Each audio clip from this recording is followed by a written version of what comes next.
Well, welcome back as Pavel Tonkov during the interval finished in 27.10, but Azevedo is coming in with a very good time. He's got to go into second place.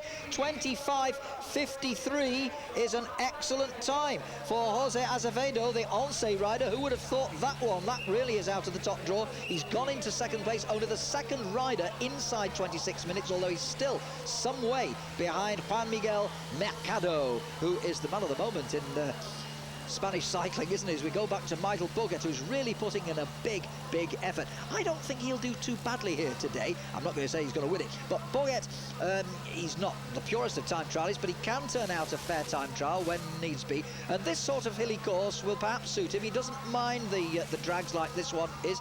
As now, who have we got there? I'm just wondering whether it's Cadel Evans coming through to the finish or not. No, it's Andre Noe. It's Noe. Evans is another 4 minutes after Noe. Andre Noe is the next one of the Mappy riders to finish, and we haven't got the clock on him. We haven't had an intermediate time check since we saw that he was leading very early on. And look at the time. He's going to be oh so close to Mercado's time. Noe, he's been pushing Mercado on the intermediate time checks. 25.14, bottom right of your screen is Mercado's time. He's humping a big gear up to the line here. I don't think he's quite going to do it. There goes the time. It's so close. 25.15. He goes into second place, and that's a terrific ride from Mappy's Andrea Noe, pushing Azevedo 2 minutes in front of him down into third place. So we've now got three guys in the 25-minute bracket, as we saw a brief shot there of Michael Boget and Alexander Vinokurov. Vinokurov, of course, the Kazakhstani who rides for the Team Telecom, and Noe going into second place. There's confirmation, just 1 second slower. Azevedo down into third, to Pauli down into fourth, and still some great riders to come, like these two. And like I said, my money's on Boget to do a pretty fair ride. Vinokurov, of course, who so brilliantly won Paris-Nice. He really clinched it with that first mountaintop finish stage victory and held on to the jersey all the way down to Nice at the Promenade des Anglais. And look at the difference in styles. Boget out of the saddle, and just as I say that, thank you Vinokurov, he gets out of the saddle too. But I've been watching him, and most of his riding has actually been in the saddle, as Boget himself now decides that that's the way to do it. But for me, if you look at the two styles, well, we've lost the Kazakhstani for a moment. He looks the smoother. Boget is just not quite as smooth, although he's pushing quite a big gear. Rangy sort of rider. Did quite well in the top 10 of the Tour de France in 1998 in that crisis-ridden tour. 7.3 kilometres, and Noe and Mercado just ahead of David Rebellin.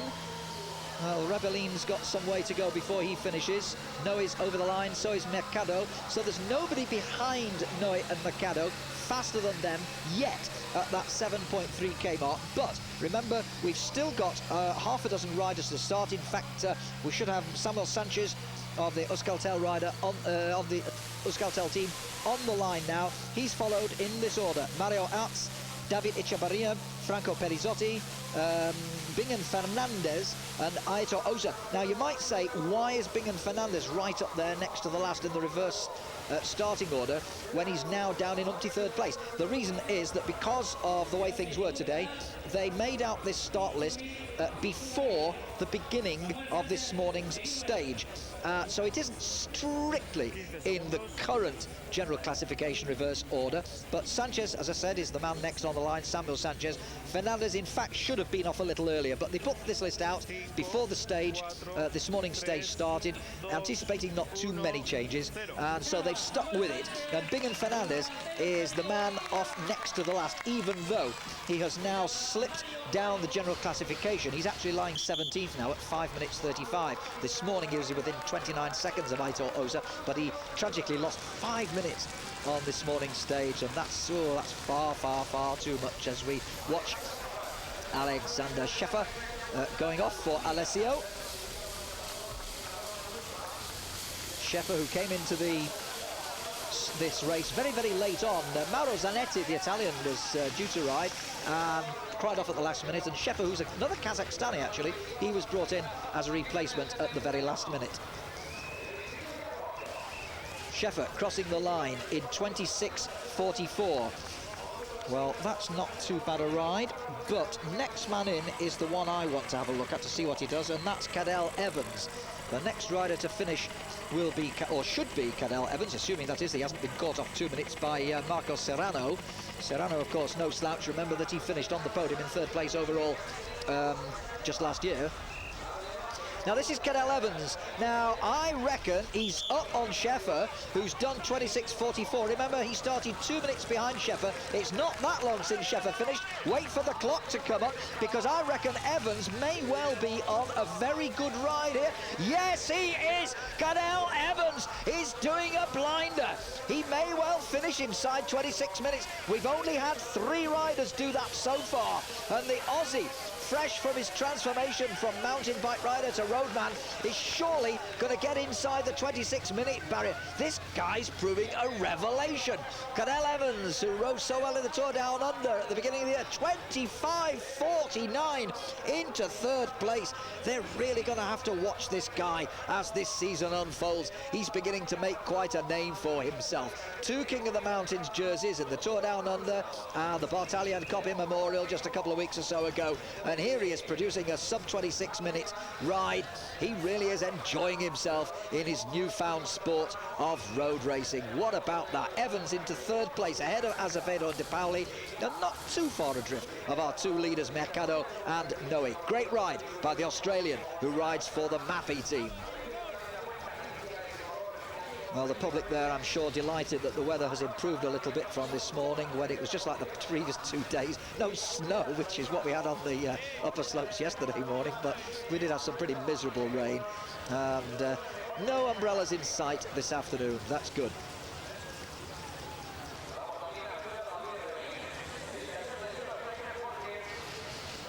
Well, look at this, out on the road. That is Michael Bucket, who is taking 2 minutes out of Kelmes de Los Angeles. Now, de Los Angeles was with him this morning in that little break from which David Echevarria came, and this is the man you're looking at on the line, David Echevarria, with that tiny little frame of his frame number will be somewhere behind the saddle, underneath the saddle, because he can't get it inside the top tube and the down tube. It's that tiny a frame, but he's a smashing little rider, David Echevarria, and a lot of people in the Basque Country will be delighted to see him doing well. Not just in the Basque Country, actually. One of our regulars, Mark Hill, who says it's great to see the excellent continued coverage of the Vuelta a Pais Vasco on Eurosport. He really knows the lingo, this fella.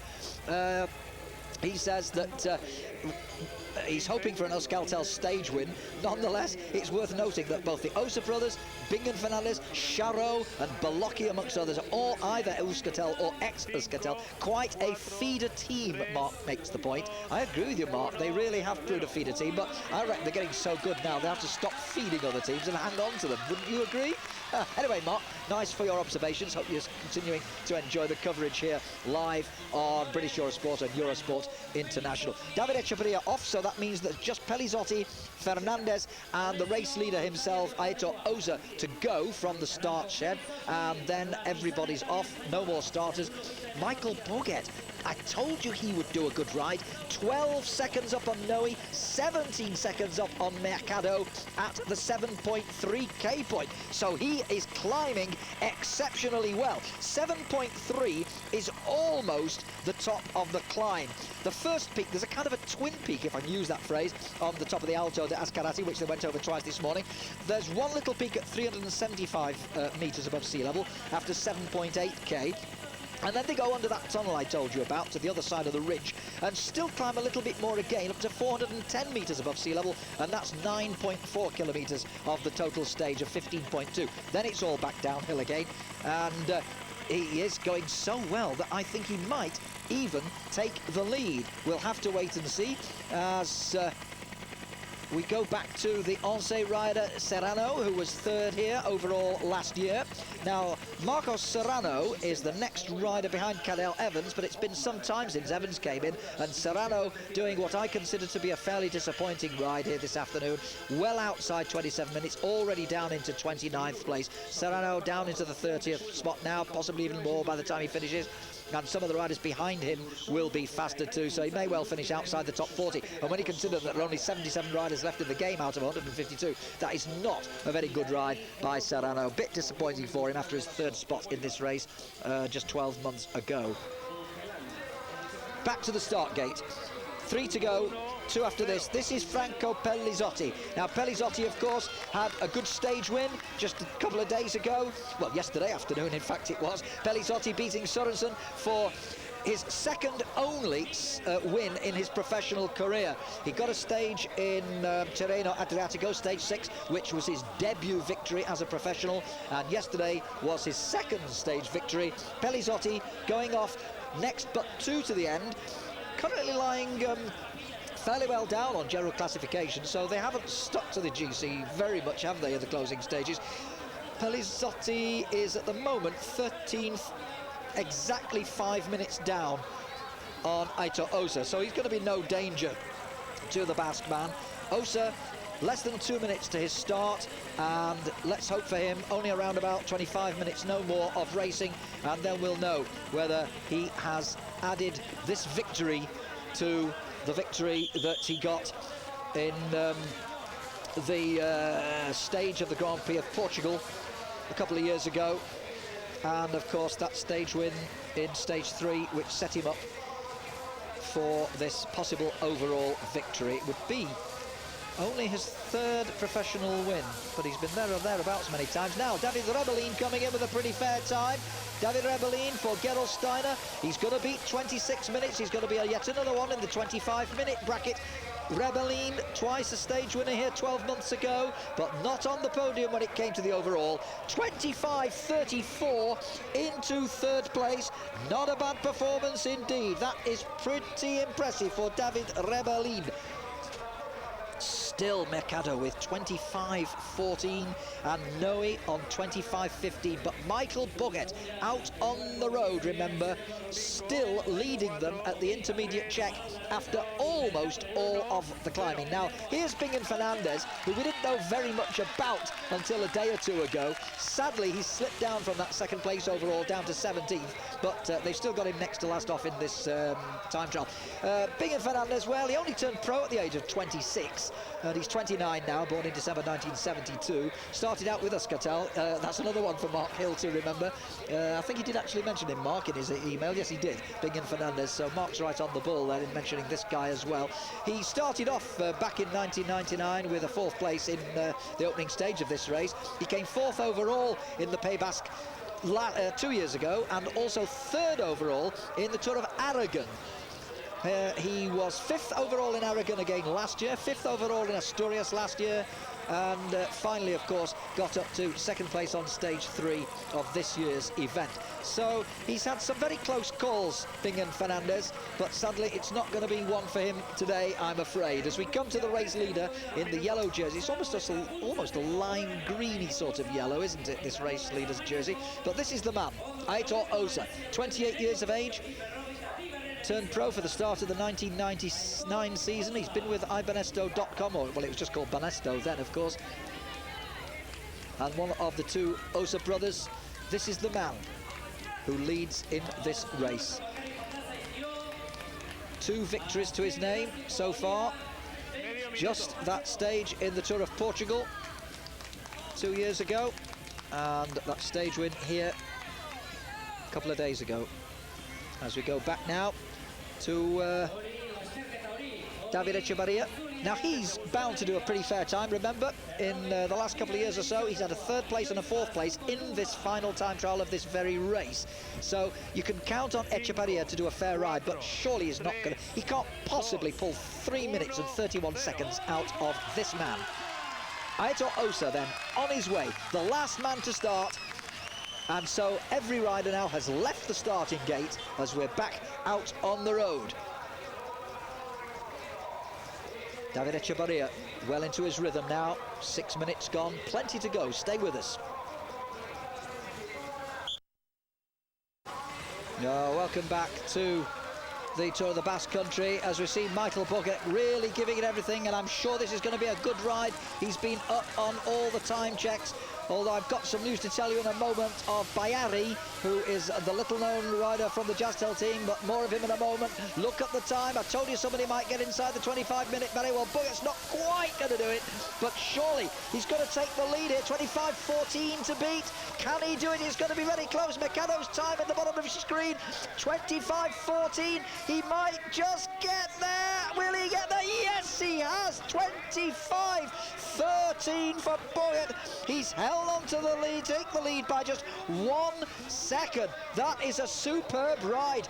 But I knew it was coming because we'd seen the time checks, but it's oh so close at the finish. But what about this?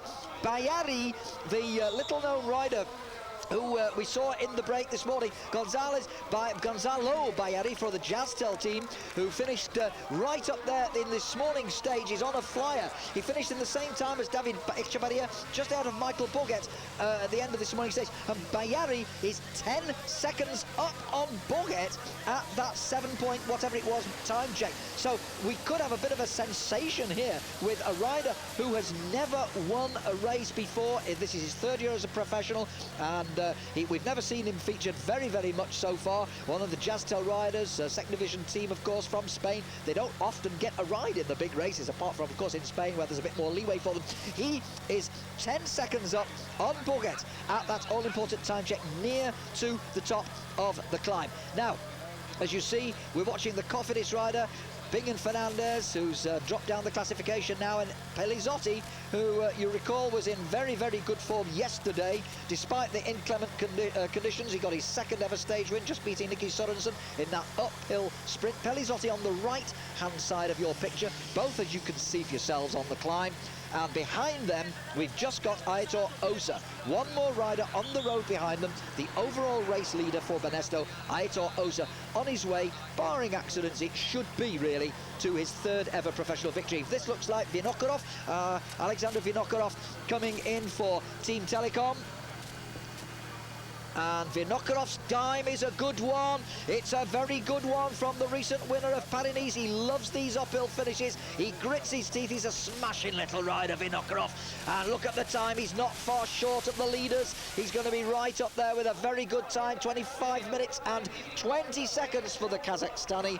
25.20. And that will lift him a place or two up the general classification. I'm sure this guy's got very good form. Wait till we get to the Tour de France and he's in there with the rest of Team Telecom. I'm sure we're going to see another good ride in the Tour from Vinokurov. If not for himself, he'll be an able lieutenant to Jan Ulrich and Eric Zabel if needed.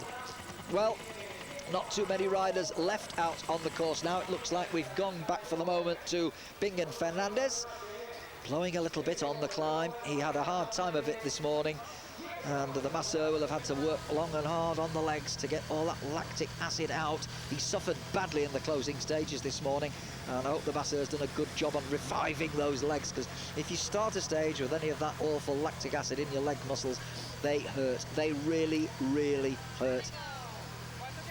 He'll want to do a good ride to try and redeem himself, but, well, we'll have to just wait and see. As we go back to Michael Boget, well, we've already seen Boget finish once, so I'm not quite sure what they're doing showing this once again. This is a replay of Boget's time a little bit earlier. Remember, he clocked 25 minutes and 13 seconds.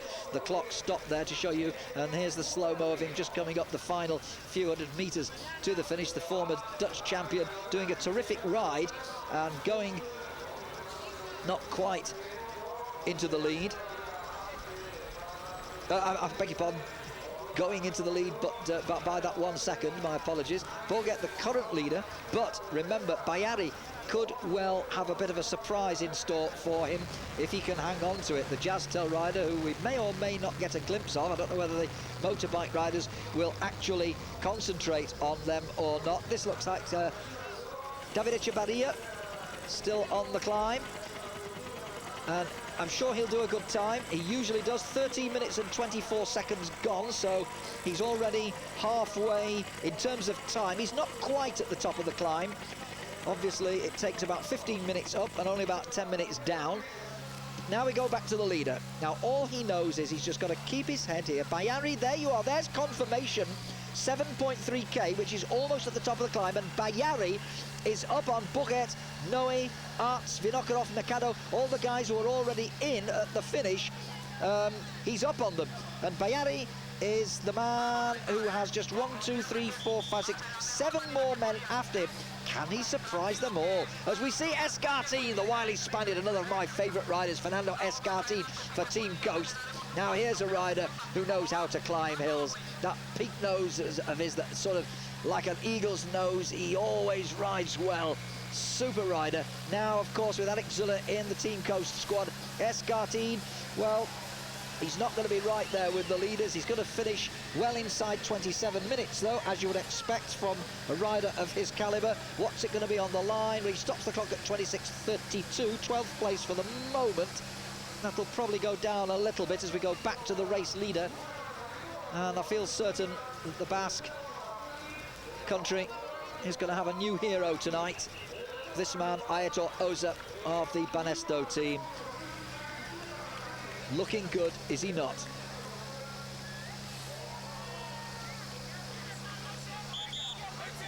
Nice to see a nice paint job on the Pinarello frames that Banesto are using this year. As we go back to Mappe and Stefano Garzelli. Garzelli, winner of the Tour of Italy 2 years ago, and Garzelli searching for the same sort of form as we get ever nearer to the Tour of Italy starting later next month. Garzelli coming in with a 25er. This is going to be a good ride for the Italian. Stefano Garzelli giving it everything he's got over the closing meters. He's not going to beat Pogacar's winning time so far, but he's going to be right up there in the top half dozen or so. Stefano Garzelli stopping the clock at 25.35, going into 6th place for the moment. Not too bad a ride from the man who can lay claim to a victory in the great Tour of Italy, the Giro d'Italia, as we go once again back to Aitor Oza. Keep your head, fella, just keep you cool. You know what you've got to do. You've got 3 minutes and 31 seconds in hand. That's an enormity, really. Barring accidents, he should have this race for his when he gets to the finish. He's just got to keep his head, not ride too quickly, don't get over anxious. He's got plenty to spare. Now then, that looks like it could well be Gonzalo Bayari on the descent. Now, Bayari, remember, was up at that time check earlier, but is he going to be up at the finish? He's not got very far to go. It could provide us with the first 24-minute ride. I did predict at the start of play that somebody would do a 24, and this guy, I think, is going to fulfill my prediction. The clock in the bottom corner shows Pogacar's time, 25.13. Bayari, for my money, is going to win this stage with this time. It'll be his first professional victory in 3 years as a pro. He's going to do a 24, I'm sure. Can he get to that line within the next 8 seconds? It's going to be tight. I said there'd be a 24. There is a 24. Bayari clocking an unbelievable 24.57. The Jastel rider is going to be the hero, because I honestly do not think that the men behind him, Schberg, Sanchez, Ertz, Echevarria, Arts, I should say, I keep saying Ertz, Bellizotti, Fernandez and Oza, I do not think that any of them can beat that time. I reckon that Gonzalo Bayari of the Jastel team is going to win this stage and clock up his first victory since he turned pro at the start of the 2000 season.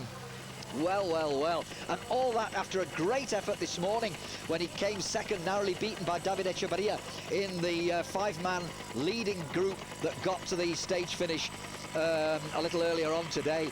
Well, there you see Bayari still well up. Riders behind him, well, there's nobody beating him so far, but there are 1 or 2, Osa, Fernandez, Pellizotti, they haven't reached that time check yet, so all is not lost for some of those later riders, but Bayari's time, 24.57, that's going to take some beating on this 15.2 kilometre. You could almost say it's a mountain time trial, really. They climb up to 1,350 feet. I know it's not the Tourmalet, it's not the Galibier, it's not Alpe d'Huez, it's not the Genting Highlands in Malaysia either, but for a time trial, an individual time trial, this is a very, very tough test indeed, coming at the end of 5 very hard days of racing. The Basque Country is, like I said earlier in the week, it's beautiful countryside, lovely, gorgeous scenery, but to ride a bike in it. It's tough going indeed, let me tell you. It is not easy. David Echeverria on the right of your screen. The yellow jersey, Aitor Osa, on the left of your screen.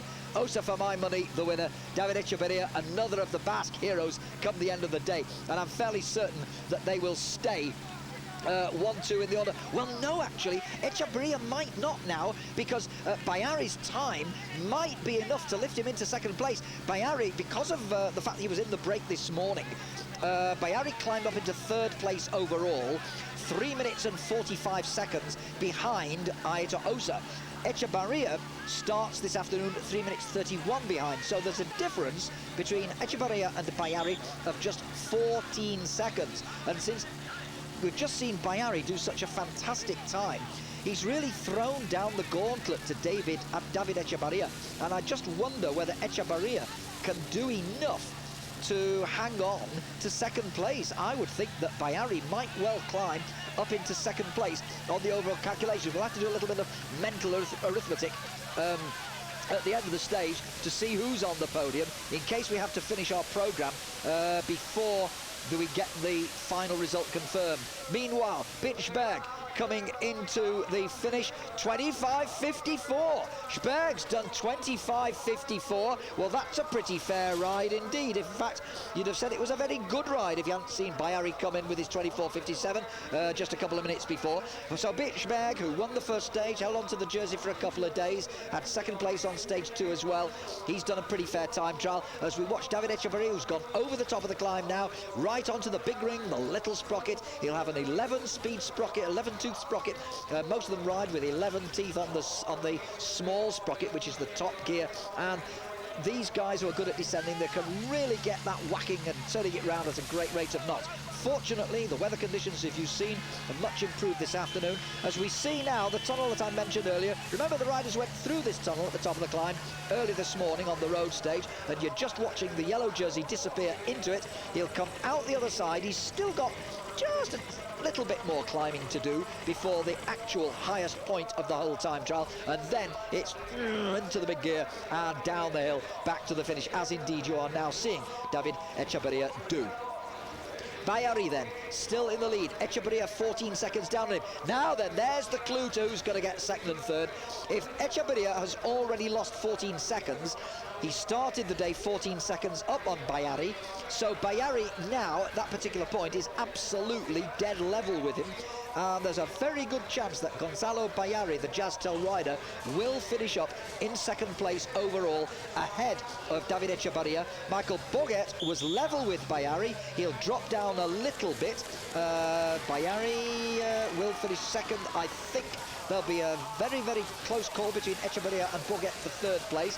David Echeverria might just have enough to hang on. He's got 14 seconds in hand of Boget as well, as of the start of play.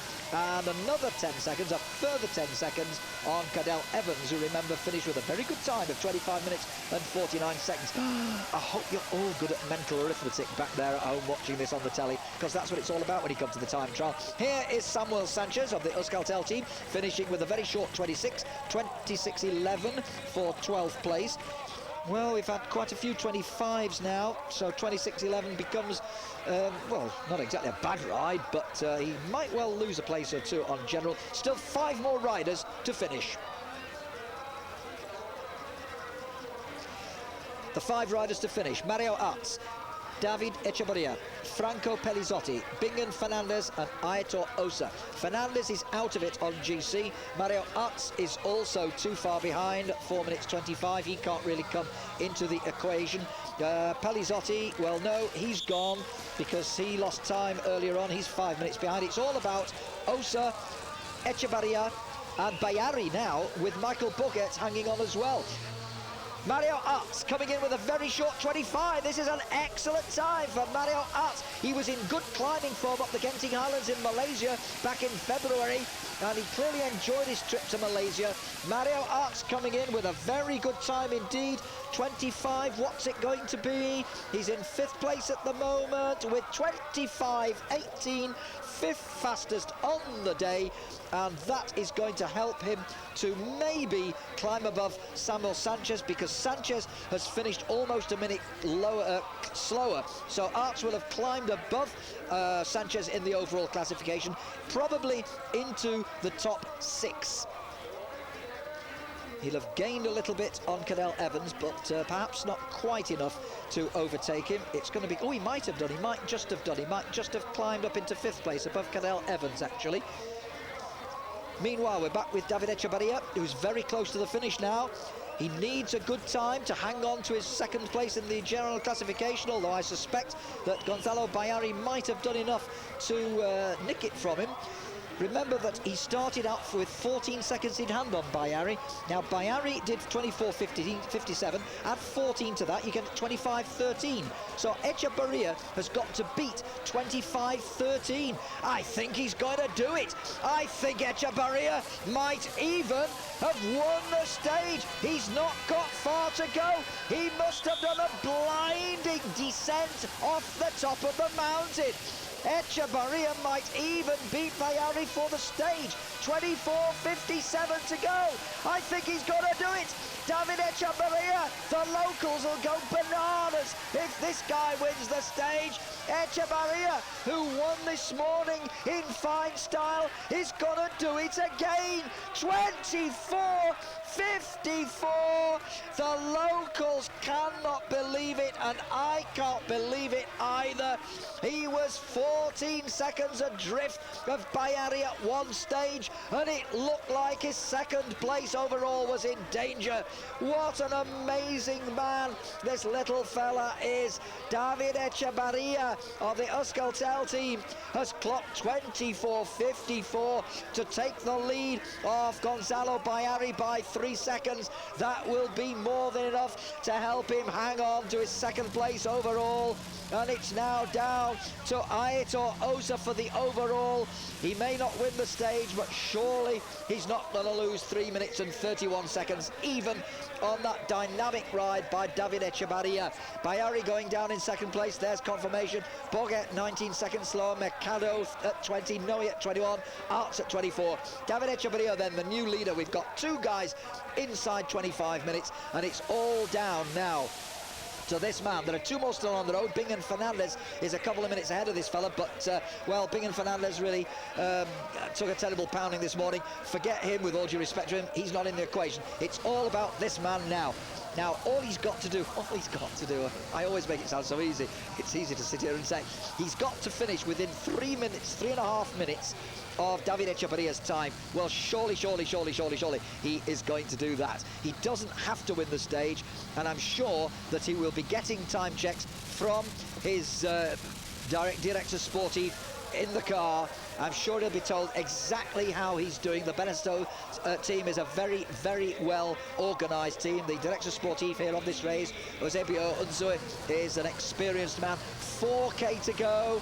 Well, almost 21 minutes. The last 4K shouldn't take much more than about 4 or 5 minutes, because it's mainly downhill, so it should be pretty quick.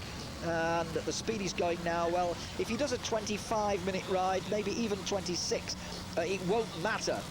It's not the stage victory that counts. It's getting down in one piece within 3.5 minutes of David Echevarria's time of 24.54. David Echevarria, with that time, by the way, will have clinched 2nd place overall, and with that unbelievable performance from Gonzalo Bayari following his great ride this morning, he will have clinched 3rd place on the podium. No doubt at all about that. So a tremendous performance from Gonzalo Bayari, who's never won a race so far. This is his 3rd year as a pro, remember. David Echevarria, well, he had the stage victory this morning, and he may well get another one today. Meantime, we have another look at the Alessio rider Franco Pellizotti, but Pellizotti is a bit out of the equation as far as the overall's concerned. He's going to do a good ride here, though. He's going to be just outside 26 minutes. The stage winner yesterday, his 2nd pro win, following that win in Tirreno Adriatico just a few weeks ago. Pellizotti coming up to the line here with a short-ish 26-minute ride. There's the line. The clock stops at 26.08. 14th, well, that's a very satisfactory week of riding he's had, Pellizotti. He's still a comparative newcomer to the game. I think this is his 3rd year as a pro, and I'm sure he's going to have more victories than the 2 that we've already seen him get in recent weeks. Now then, back to Aitor Osa. 22.5 minutes coming up on the clock, and he's got a lot to play with. 3.5 minutes on top of David Echevarria's 24:54. So he can afford to do a 27-minute ride and still win the race overall. He's ridden very soundly. He's not lost any time to anybody over the whole of the 5 days. He's been there or thereabouts almost every day. And of course, in stage races, that's what counts, consistent placings. You don't even have to win a stage. There have been plenty of riders who've won major stage races without actually winning a stage. I think Lance Armstrong did it a year or two back, didn't he? And everybody said, oh, he didn't win a stage, so he went out and won 1 or 2 last year. I think I'm right in saying that. If I'm wrong, forgive me. My mind at the moment is concentrating fully on this particular race. But there certainly have been riders, many a time, who've won major stage races without actually winning a stage. Simply consistent placings when others have a good day and then a bad day. If you don't have a bad day, then you win. Look how high up they are there on this descent. Wonderful views off the side there, but no time for Aitor Osa to admire the view. He's just got to concentrate on keeping that bike in one piece on these tricky descents. Fortunately, the road is pretty dry now compared with earlier on this morning when conditions were pretty diabolical, and provided he can get down safely, he should be the winner of the race. David Echevarria, meantime, back with the team, getting some warm clothing on, knowing that he's going to have to settle for second place. Meantime, his fellow Basque rider, Aitor Osa, getting every bit of encouragement on that sharp corner there, and sprinting out of that hairpin, getting as much speed as he can go. Now 1 kilometre to go. He's nearly there. We need the clock on the screen once again to see how he's doing. Always taking it ever so carefully. He's not taking any chances whatsoever. He doesn't mind whether he finishes in the top 10 or the top 20, so long as he can get down inside about 27, even 27.5 minutes would be good enough, or nearly 27.5 minutes would be good enough for him to win this stage. Meantime, Fernandez, who lost the plot a little bit this morning, unfortunately, and slipped down the overall GC, coming in, well, he's still going to end up, I think he might just end up on my sheet with a 26-minute time, or will he? No, he's going to be just outside 27. Well, he had a pretty good week, but just lost it a little towards the end. Not to worry, his turn will come, I'm sure, as he stops the clock at just a little over 27 minutes in 32nd, 33rd place, in fact. Now then, Echevarria's time at the bottom of the screen. Remember, 24:54. That's the time that Osa's got to beat, and he's going to beat. Well, he only needs to do a 27, and Osa coming home with a 25. It's more than good enough for overall victory. The Basques will go wild with a great 1-2. They're even giving him a kind of a ticker tape welcome there.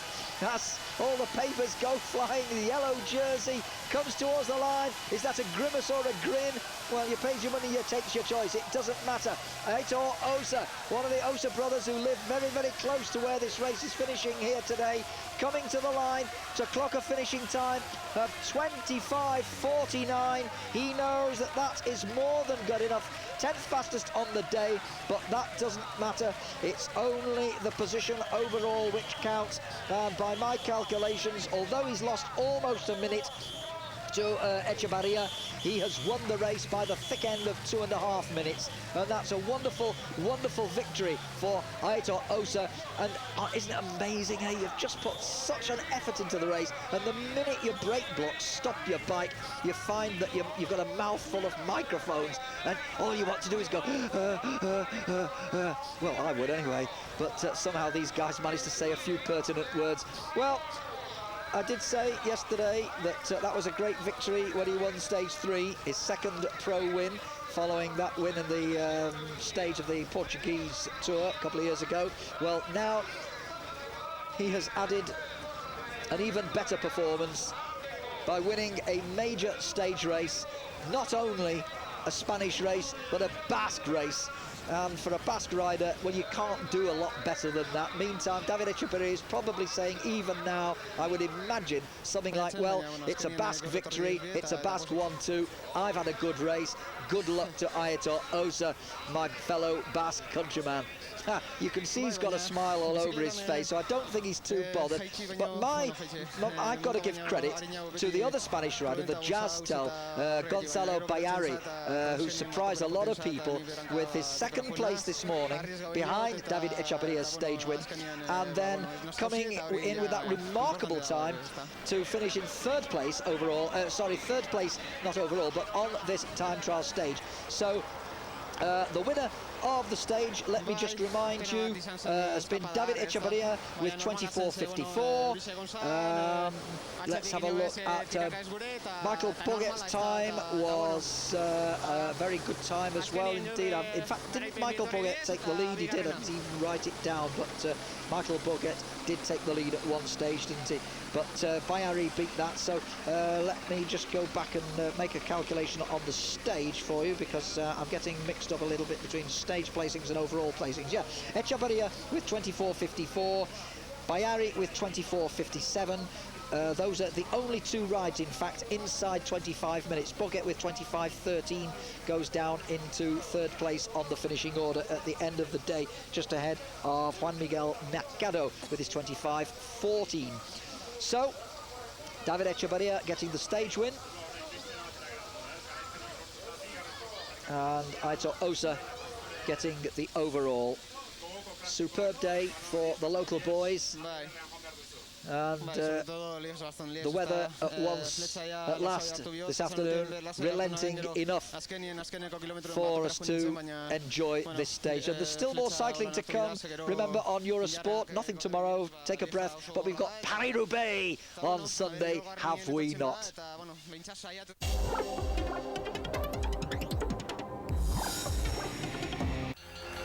Well, since the Deutsche Telekom team was founded in 1992, they've never had a victory out of the Hell of the North. In 1992, the Belgian Etienne de Wilde, when he was a Telekom rider, could only get 6th, and that was a good performance for Telekom at that time. And then in 1992, Olaf Ludwig got 2nd, just behind Duclos Lassalle, although he was actually riding for Team Panasonic at that time. Then he changed to Telekom, but he could still only get 3rd. In 1994, he lost a place in the general rankings. He went down to 4th place. In 1995, Rolf Aldag got a 9th, and then a year later, Brian Holm for the Danes got 7th place in Team Telecom's rankings.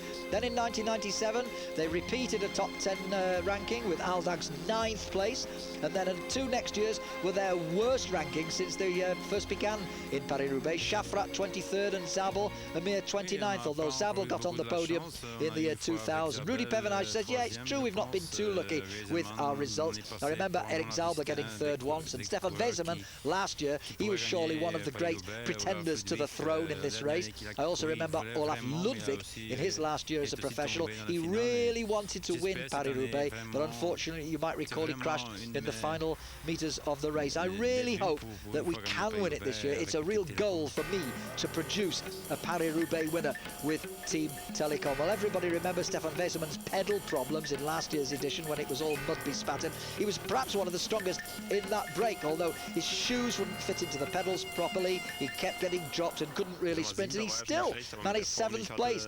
I think that 7th was a good placing at the end, but with the form that I'd got at that time, I really could have had a much better result, I think, although it would have been difficult, I suppose, with 4 Domo riders in at the end of it all. Maybe I could have made 3rd or top 5, but that would have been better than 7th, you know. If you can fight with everything working well and still get 7th, then I suppose that's okay to lose, as happened last year, but I always feel that I can do a little bit better.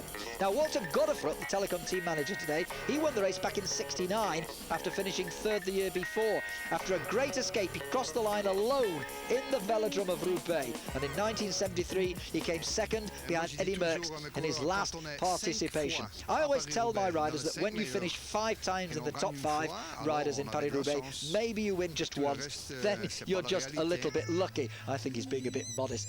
Well, there's Ballerini, there's Taffy, there's Museo, there's Canavan, of course, last year. They are the guys who've won the last 4 editions of Paris-Roubaix. This year's edition, this Sunday, 1 p.m. on British Eurosport, 2 p.m. CET, live.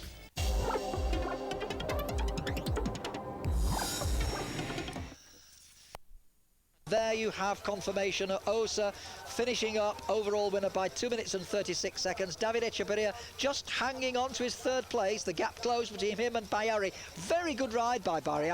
Been very impressed with him the last day or so. Michael Boggart weighing in with fourth. Mario Artz, who's been consistent as ever, in fifth place. And Cadel Evans continuing to impress a lot of people, myself included, by coming in sixth place. Vinokur off, well, he was there or thereabouts in seventh place. Andrea Noe did a good time trial, so did Garzelli. Sanchez was well up there. Pellizotti with a stage win. And Fernando Escartin, the wizened old wizard of Spain. For me, he's just beginning to come in form in time for the even bigger races than the Tour of the Basque Country. Watch him when we get to the high mountains in the height of the summer. So, it's been a pretty good race, has it not? And I do hope that you've enjoyed it. I've certainly enjoyed bringing it to you, despite the problems we've had with the weather and on occasions, of course, with the pictures. Never mind, we got there in the end. Don't forget the World Cup race, the greatest race of all, Paris-Roubaix, 2 o'clock CET, 1 o'clock in the UK. Thanks for joining me, Mike Smith, here on the Tour of the Basque Country. Hope to be talking to you again soon. Join David on Sunday. From me for the moment, though, goodbye.